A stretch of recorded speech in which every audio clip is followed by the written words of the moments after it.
সম্প্রতি বিদেশে অবস্থিত বাংলাদেশি দূতাবাস ও কনসুলেট থেকে রাষ্ট্রপতির ছবি সরানোর খবর গণমাধ্যমে ছড়িয়ে পড়লে এ নিয়ে ক্ষুব্ধ হন রাষ্ট্রপতি মোহাম্মদ শাহাবুদ্দিন।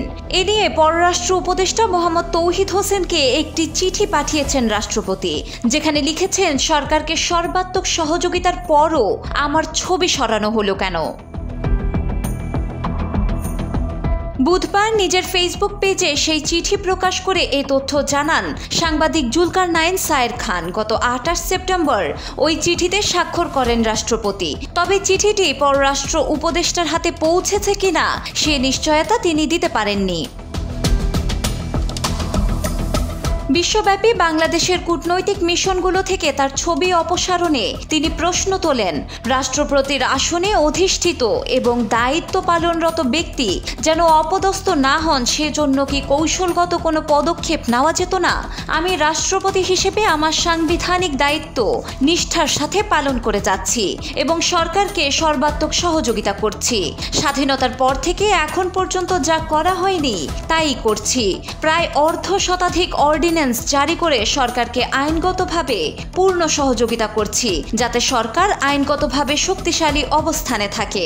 5 আগস্ট থেকে 8 আগস্ট পর্যন্ত দেশের সংকটকালে আমার ভূমিকাও আছে।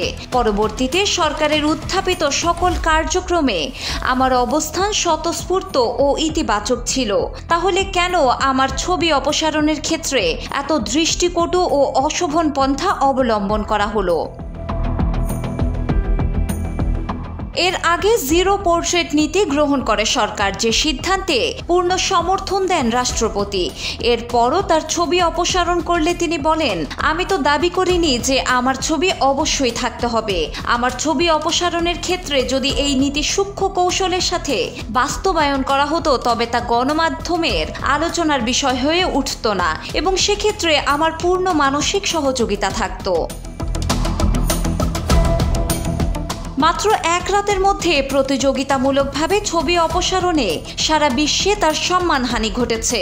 একজন সচেতন নাগরিক ও বীর মুক্তিযোদ্ধা হিসেবে তিনি অপমানিত হয়েছেন এবং এই বিষয়ে তার কোনো সাধারণ অভিযোগ নেই, বরং একটি আর্তনাদের প্রকাশ বলে জানান তিনি।